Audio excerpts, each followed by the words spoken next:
우리가 주일마다 나누고 있는 로마서의 말씀은 복음의 핵심을 말하면서 동시에 그 복음이 우리의 마음에 어떻게 역사해서 우리를 새롭게 변화시키느냐 말씀합니다. 그렇기 때문에 우리가 말씀을 들으면서 복음의 이해는 물론이거니와 우리가 그 복음대로 살아내야 될 책임이 있는 겁니다. 로마서 8장에 들어오면서 계속해서 바울은 이야기합니다. 복음을 믿는 것이 어떻게 우리의 실제의 삶을 변화시킬 수 있을까? 이것이 로마서 8장부터 계속해서 이야기하는 겁니다. 우리가 복음을 믿는데 그 복음이 우리를 어떻게 실제적으로 변화시킬 수 있을까? 저는 오늘 여러분과 함께 삶의 실제 변화를 일으키는 복음의 원동력, 핵심이 있습니다. 그것에 대해서 함께 나누고자 합니다. 학자들은 바울이 주 57년경 제3차 전도 여행 때 그리스의 고린도에서 이 편지가 쓰여졌을 것이라고 예상합니다. 유대인으로 그리고 이방인 개종자로 함께 모여 예배했었던 로마 교회. 그들은 헌신되어 있었지만 영적으로 어린 그리스도인의 교회였습니다. 사실 바울은 로마 교회에 가본 적이 없어요. 그리고 그들이 누군지는 알지만 만나보진 못했습니다. 그렇지만 사도 바울은 그들에게 가장 필요한 것이 복음이겠다라는 것을 직시하고 편지를 씁니다. 그것이 로마서입니다. 제가 우리 교회에 사역한 지 12년째입니다. 우리 교회의 특징은 60~70%가 뉴질랜드 와서 신앙생활을 처음 한 영적으로는 어린 그리스도인의 교회라고 생각했습니다.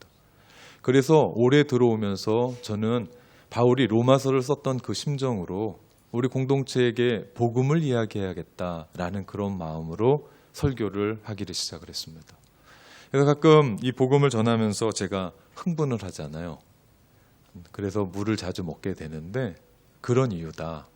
그래서 이 복음에 대한 부분이 우리의 삶 가운데 들어오기만 하면 삶을 변화시키는데 그 중심에 대한 그 이야기들을 해보고 싶은 겁니다.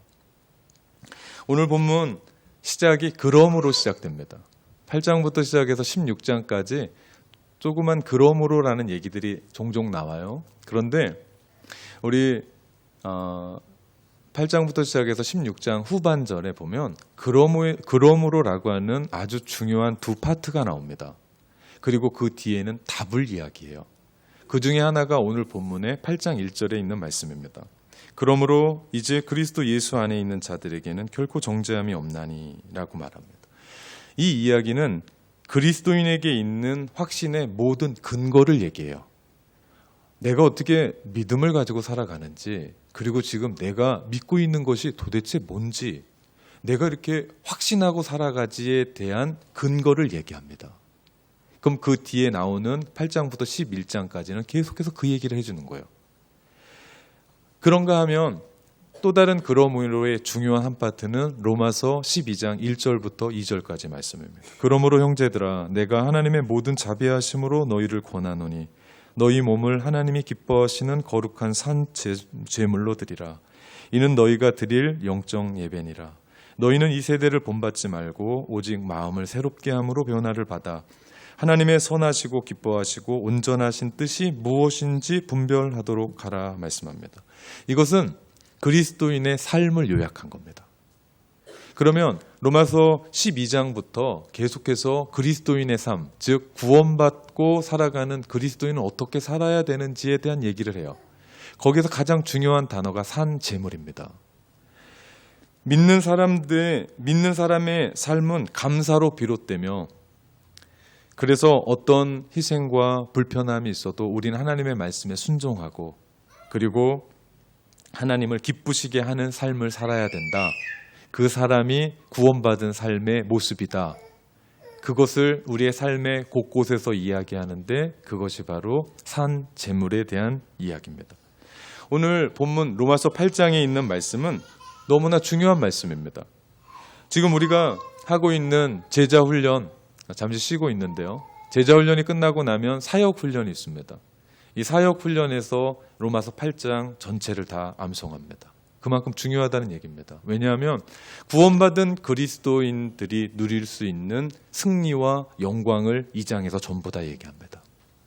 그렇기 때문에 우리가 신앙생활하다가 지치고 어려울 때 우리가 로마서 8장에 있는 말씀을 암송하면 더 좋고, 만약에 암송까지 안 되면은 로마서 8장의 말씀을 우리가 한 절 한 절 곱씹으며 읽다 보면 내가 지금 어디까지 가고 있고 나의 삶은 왜 이런지에 대한 문제를 발견할 수 있게 된다는 얘기입니다. 20세기의 위대한 설교자인 마틴 로이드 존슨 목사님은 이 로마서 8장을 이렇게 이야기합니다. 로마서가 가장 빛나고 찬란하며 반짝이는 보석 곧 보석 중에 보석이다. 그 중에서도 로마서 8장이야말로 가장 환히 빛나는 보석이다 라고 표현할 정도로 로마서 8장은 감동적인 장입니다. 그렇기 때문에 우리가 로마서를 지금까지 설교해오고 들어오면서 8장에 들어와서 이 말씀이 우리의 삶 가운데 역사하는 힘이 우리 가운데 있어야 됩니다.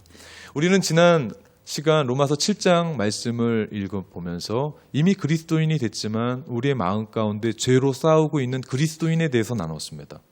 내가 죄는 미워하는데 자꾸 그 미워하고 있는 죄를 짓고 있는 나라고 하는 그 사람, 딜레마죠. 나는 죄를 싫어하면 죄를 짓지 말아야 되는데 죄를 미워하면서도 죄를 짓고 있는 나. 바울은 로마서 8장에 들어와서 그 딜레마 속에 있는 나를 해결합니다. 그 길은 바로 성령 안에서 걸어가는 겁니다. 저는 로마서 8장 1절에 그러므로 라고 시작하는 이 부분이 그리스도인의 확신의 모든 근거라고 얘기했습니다. 그럼 여러분 힌트를 얻으셨을 겁니다. 우리가 구원받고 살아가는 것, 그리고 내가 이렇게까지 확신 가지고 살아가는 것, 주님이 나 사랑하셔 라고 생각하는 그 확신, 그 근거는 뭐라고요? 성령님이라고요. 성령에 대한 이야기들을 계속해서 해줍니다. 바울은 우리가 성령을 따라 어떻게 살아가야 되는지를 이야기하기 전에 하나님의 아들이 우리에게 어떻게 생명을 주셨는지를 먼저 얘기합니다. 그것이 로마서 8장 1절에 있는 말씀입니다. 그러므로 이제 그리스도 예수 안에 있는 자들에게는 결코 정죄함이 없나니. 바울은 예수님이 우리에게 주신 진리를 두 단어로 요약합니다. 그것은 정죄함이 없다. 이것이 그리스도인의 신분입니다.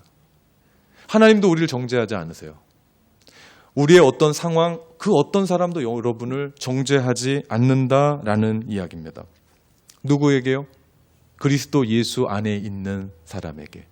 그리스도 예수 안에 있다라는 말은 그리스도로 자라가고 있다는 겁니다. 주님을 닮아가고 있다는 거죠. 그러기 위해서 우리 안에 늘 영적인 것들, 곧 하늘에 속한 것들에 마음을 쏟고 살아갑니다. 땅의 것이 아니라 하나님의 것들, 영적인 것들에 늘 마음이 우리 가운데 있는 거예요. 그렇기 때문에 오늘 여러분은 모든 걸 다 내려놓고 예배의 자리에 와서 예배를 드리고 있는 걸 겁니다. 그런 사람들에게 어떤 일이 있다고요? 결코 정죄함이 없다고요. 이 이야기는 법률 용어입니다. 내가 갚아야 될 빚이 없고 내가 받아야 될 형벌이 없다라는 이야기입니다. 우리가 믿음으로 예수님 안에 있을 때 하나님은 우리를 적대시하지 않으세요. 하나님이 나를 미워하는 것 같아요. 어제 그 일 때문에, 지난번 그 사건 때문에. 그건 누구 생각이에요? 내 생각입니다. 철저히 내 생각이에요. 하나님은 우리를 적대시하지 않으세요. 하나님은 우리에게 어떤 흠집을 찾으려고 잣대를 대는 분이 아니에요. 형벌을 주기 위해서 우리에게 어떠한 부족한 부분을 찾는 분이 아니세요. 하나님은 우리를 예수 그리스도 안에 있으면 정죄치 않으세요. 그냥 있는 그 모습 그대로 괜찮다라고 보시는 분이세요. 그런데 우리가 신앙생활하면서 문제는 나는 나 자신을 그렇게 보지 않는다는 게 문제예요. 하나님은 괜찮다라고 얘기하는데 나는 자꾸 그 죄 때문에 형벌을 받을까 봐 두려워하며 신앙생활을 해요. 이상한 얘기입니다. 하나님의 생각과 우리의 생각의 이 갭이 신앙의 비극을 낳습니다. 왜냐하면 그리스도 예수 안에 있는 자들에겐 결코 정죄함이 없다라는 것을 믿지 못하고 확신하지 못하고 살아가면 우리에게 어떤 일들이 있게 되냐면 우리는 죄의식에 사로잡혀 살아가요. 그러면서 나는 무가치하다고 생각합니다. 죄의식에 사로잡히고 나는 무가치하다고 생각하니까 우리는 그것을 신경 쓰면서 벗어나려고 나의 가치를 증명하려고 노력합니다. 그러다 보면 나의 가치를 증명하려고 보면 뭐든지 열심히 내요. 그게 하나님의 영광을 위한 삶도 아닌데 내가 그 가치를 증명해 보려고 공부를 하든지 돈을 벌어보든지 세상에 높이 올라가든지 모든 걸로 내 가치를 인정해 보고 싶은 거예요. 그 가치는 누가 인정해 준다고요? 성령님이 우리의 가치를 인정해 주시는데, 우리를 그렇게 말씀해 주시는데 그거와는 전혀 상관없이 세상적으로 내가 살아가요. 그렇게 되면 자신의 가치를 증명하려고 노력합니다. 내가 가치를 증명하려고 그러면 누가 나를 비판해요. 그럼 어떻게 합니까? 난 그것을 못 봐요. 그 꼴을 못 봅니다. 그러면 자꾸 우린 뭐 하게 돼요? 그것에 대해서 방어하게 되죠. 방어하다 보면 뭐가 생깁니까? 우리의 삶에 방어 기제가 생겨요. 이건 난 모르는 거예요. 무슨 일이 있을 때 나는 거짓말해요. 난 거짓말하고 싶지 않은데 거짓말이 나와요. 내가 말을 많이 하고 싶지 않은데 내 안에 허용된 것들, 과장된 것들, 부하게 만드는 어떤 얘기들을 우리는 하게 돼요. 이게 우리 안에 있는 방어 기제죠. 대인 관계에서 자신이 없게 되니까 자꾸 편을 나눠요. 그리고 어떤 부류를 내 편으로 만들죠. 당을 짓는 거죠. 확신이 없어서 그런 겁니다. 기도와 예배를 통한 확신이 사라지기에 교회가 더 기쁘지 않아요. 그런데도 교회는 와요. 기쁘지 않으면 교회 안 오면 되는데 그런데도 교회를 와요. 그 사람들의 특징이 뭔지 압니까? 교회 와서도 불평불만이 그렇게 많습니다. 확신을 하지 못해서 그래요. 또한 깊은 죄의식과 무가치하다라는 부분의 반작용으로 나타나는 것이 열심을 내요. 정말 열심을 내요. 복음도 아닌데 주님의 것도 아닌데 그것에 대해서 열심을 내고 달려가요. 그러다가 내 것이 안 되거나 내 의견이 통하지 않으면 이 사람들은 화내요. 반드시 화냅니다. 이게 특징입니다. 사실 주의 일하면서 화낼 게 아니에요. 화낼 필요가 없어요. 주님의 일이니까. 내가 그렇게 하려고 했다가 안 돼도 꺾여도 화낼 필요가 없는 겁니다. 확신이 없기 때문에 그래요. 내 안에 그리스도 예수 안에 있는 자들에게는 결코 정죄함이 없다라고 하는 이것을 믿지 못하고 살아가기 때문에 나타나는 일들이죠. 또한 거룩한 삶을 살려고 하는 내 안에 동기가 없어요. 그러니까 나 자신을 통제하지 않습니다. 그러다 보니까 어떤 일이 일어납니까? 그리스도인답지 못한 행동을 서슴지 않고 해나갑니다. 안타까운 일이죠. 정죄함이 없나니라고 하는 의미를 깨닫지 못하면 우리는 그리스도인으로서 다만 두려움 때문에 내가 억지로 그 말씀에 순종하며 살아가요. 오늘 이 자리에 억지로 나온 분들이 있습니까 혹시? 내가 억지로 이 말씀을 듣는 사람들이 있습니까? 우리의 주님께 헌신하고 봉사하고 주님을 섬기는 동기는요, 그분의 사랑과 감사 때문에 자발적으로 나타나는 겁니다. 억지로 하다 보면 어떤 일이 일어납니까? 내가 왜 하고 있지? 내가 손해보는 거 아닌가? 그러면서 얼마 오래 가지 못하고 떨어져 나가죠. 그렇기 때문에 신앙생활하면서 그리스도 예수 안에 있는 자들에게는 결코 정죄함이 없다라고 하는 이 사실을 받아들이고 확신하고 믿고 나가는 것만큼 큰 축복은 없다는 겁니다. 물론 내가 믿는다고 믿어지는 건 아닙니다. 내 속에서 역사하시는 성령님이 우리로 하여금 확신케 하시죠. 우리가 예수 그리스도를 믿을 때 성령님은 우리 안에 계세요. 그분이 우리 안에 임하십니다. 내가 주 예수 그리스도를 나의 구주로 믿을 때 성령님은 이미 우리 안에 계세요. 우리 안에 계셔서 우리 안에 확신을 주는 거예요. 나는 그리스도인이지, 나는 하나님의 자녀지. 그리스도 예수 안에 있는 자들에겐 결코 정죄함이 없지. 그래서 누가 나한테 뭐라 해도 난 웃을 수 있어요. 정신없어서가 아니에요. 누가 나를 비판해도 웃을 수 있습니다. 왜냐? 하나님이 나를 비판하지 않는 겁니다. 누구 안에 있기 때문에? 그리스도 예수 안에 있기 때문에. 이것만큼 축복인 일이 없습니다. 그런데 신앙생활을 하면서 이런 일들을 잃어버리고 살아가는 겁니다. 안타까운 일이죠. 그렇다면 그리스도 안에 있는 사람에게 어떻게 정죄함이 없을 수 있을까? 궁금하잖아요. 그냥 받아들이는 게 아니라 성령이 확신 준다고 얘기는 하지만 궁금하잖아요. 그 말씀을 2절에서 얘기합니다. 이는 그리스도 예수 안에 있는 생명의 성령의 법이 죄와 사망의 법에서 너를 해방하였음이니라 말씀합니다. 바울은 우리가 정죄받을 수 없는 결정적이고 실제적인 이야기를 합니다. 누구 때문에? 성령님 때문에. 우리 안에 계신 성령님 때문에 그 누가 우리를 정죄하지 않는 겁니다 라고 얘기하는 겁니다. 바울이 이 이야기를 하고 싶어서 로마서 8장에서만 성령이라고 하는 단어를 20번 넘게를 반복해요. 우리 오늘 말고도 다음 주에 또 로마서 8장에 대한 이야기를 계속 이야기하면서 성령에 대한 이야기를 합니다. 로마서 8장 전체의 핵심이 되는 구절이 하나 있어요. 그 구절이 로마서 8장 5절에 있는 말씀입니다. 육신을 따르는 자는 육신의 일을, 영을 따르는 자는 영의 일을 생각하나니. 여기서 바울은 어떻게 하면 우리가 근본적으로 새롭게 변화될 수 있는지에 대한 핵심을 이야기합니다. 그것은 영을 따라 사는 겁니다. 우리가 성령을 따라 사는 거예요. 내가 예수를 믿고 나면 우리 안에 들어와 계신 그 성령이 말씀하시는 대로 살아가는 거예요. 내가 하나님의 말씀을 듣지 않고 하나님의 말씀과 반대대로 살아가면 우리 안에서 성령님이 근심하세요. 반드시 그렇습니다. 안타까운 거죠. 내가 하나님 일하지 아니하고 다른 헛된 일 하게 되면 내 마음 가운데 되게 공허해요. 모든 게 남아있는 것 같지만 남아있는 게 하나도 없어요. 성령이 우리 가운데 그런 일들을 해나가는 거죠. 그렇습니다. 우리가 성령을 따라 살 때만 우리가 새롭게 되고 실질적인 변화가 우리 가운데 있게 됩니다.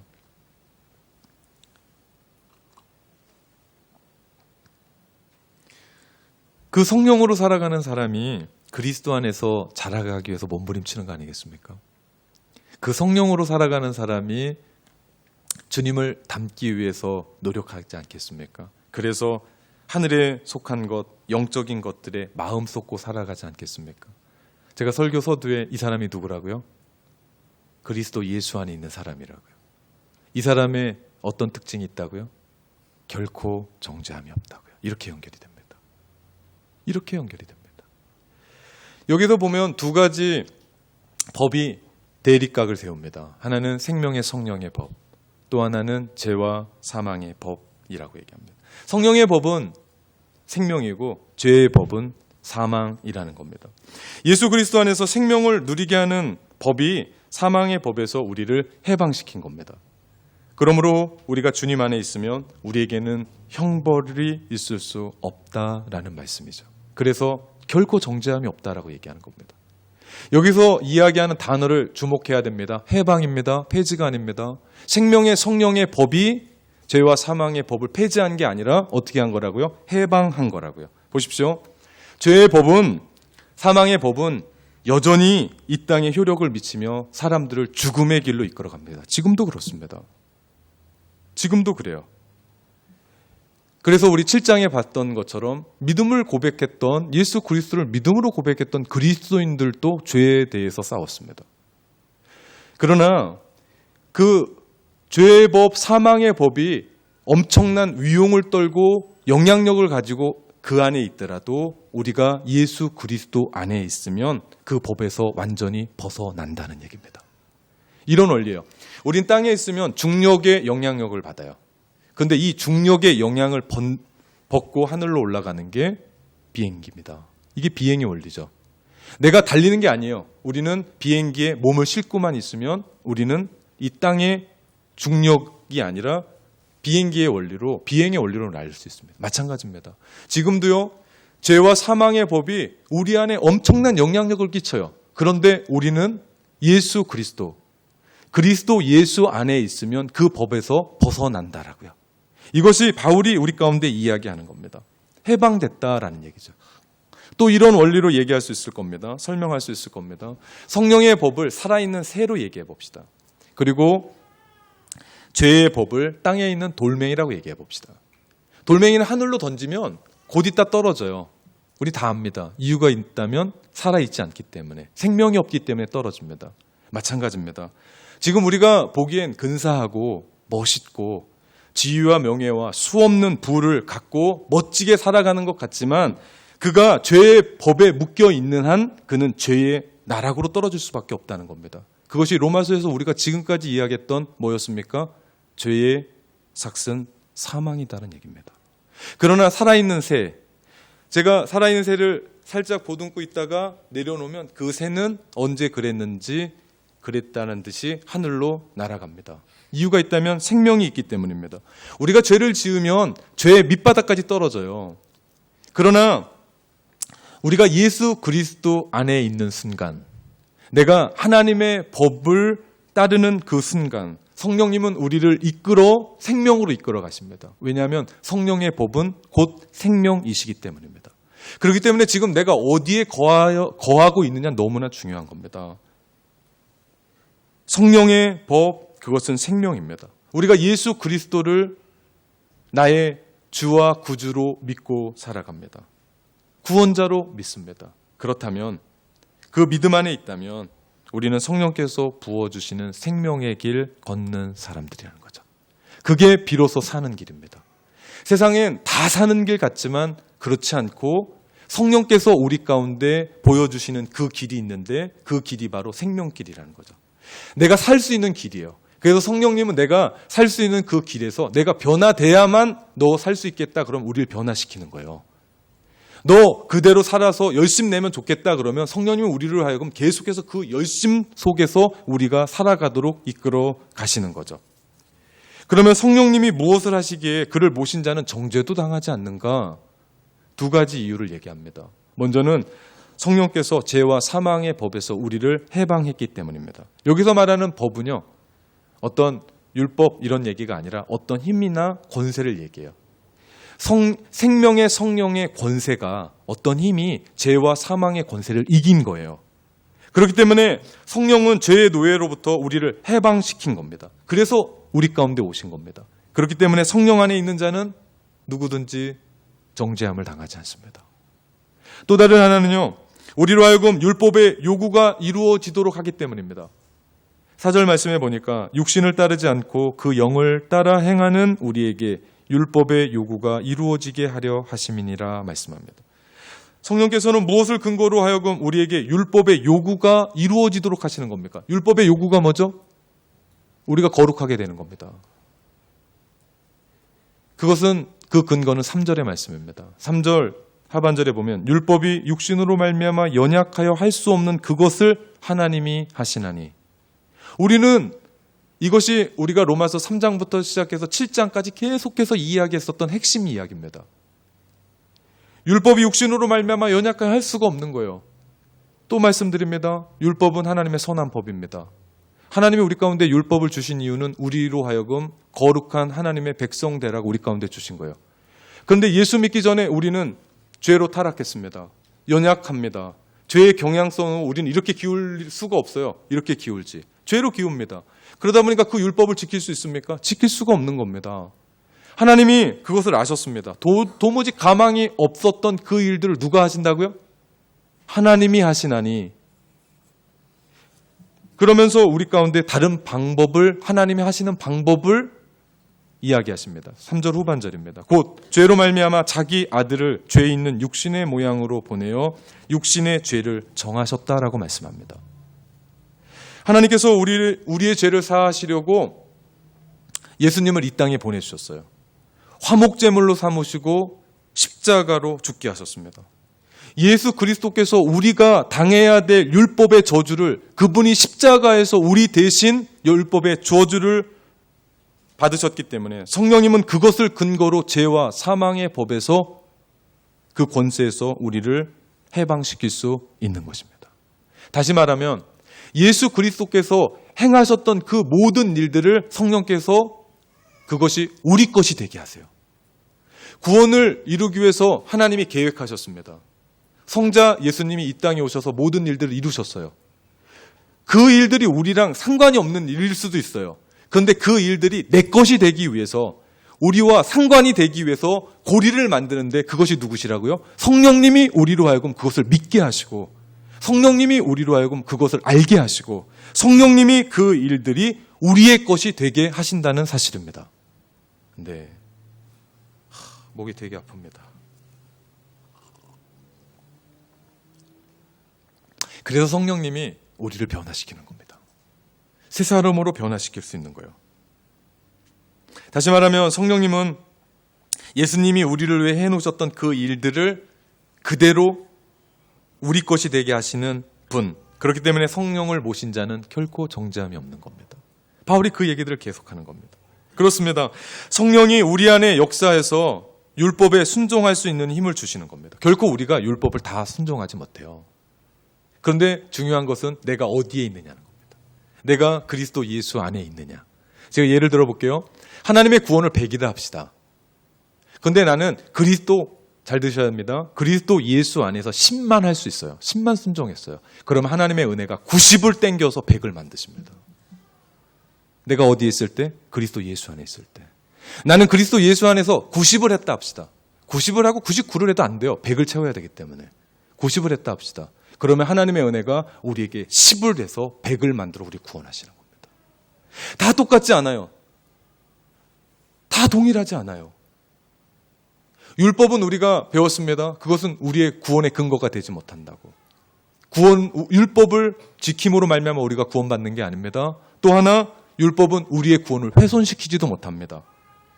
그래서 우리는 더 이상 구원의 방법으로 율법에 얽매일 필요가 없어요. 그렇지만 거룩해지기 위해서는 우리가 율법을 지켜야 됩니다. 딜레마죠. 율법이 우리를 구원해 주는 건 아닌데 하나님이 우리 가운데 거룩한 백성으로서의 기준을 주셨으니 그것이 뭐라고요? 율법이라고요. 그런데 우리가 지킬 수 있다고요? 없다고요. 그것을 누가 하신다고요? 성령께서 성령을 따라 살아갈 때 우리가 율법의 요구를 충족시키며 살아갈 수 있다는 겁니다. 누구 안에 있을 때? 그리스도 예수 안에 있을 때. 그렇기 때문에 우리가 어디 있느냐 너무나 중요해요. 교회 안에 있다는 게 아니에요. 오늘 우리 예배 시간에 우리 교회 안에 있다는 얘기가 아니라 내가 어디에 있든지 그리스도 예수 안에 있으면 우리는 정죄당하지 않습니다. 그리고 우리 마음은 평안합니다. 그러면 우린 여기서 질문 하나가 생겨요. 뭡니까? 왜 하나님이 그의 아들을 보내셔서 우리가 받아야 될 정죄 대신 받게 하시고 성령님을 보내셔서 죄의 노예에서 우리를 해방시키셨나? 이런 질문하면 우린 지금까지 그렇게 대답했습니다. 뭐라고요? 사랑하니까.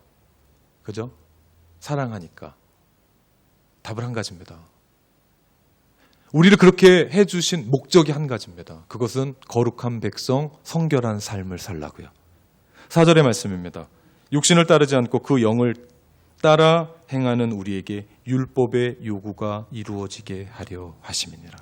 율법의 요구, 뭐라고 그랬죠? 우리를 하나님의 거룩한 백성 되게 하는 그 뜻, 그것을 이루게 하시기 위해서. 곧 그분이 하늘의 보좌를 버리시고 인간의 몸을 입고 이 땅에 오신 성육신, 우리 인간의 죄를 용서해 주시기 위해서 십자가 지심, 그리고 그 모든 것이 사실이었다라는 것을 보여주시기 위해서 부활하심, 이 모든 것이 우리는 우리의 구원을 위해서 있는 줄 알았습니다.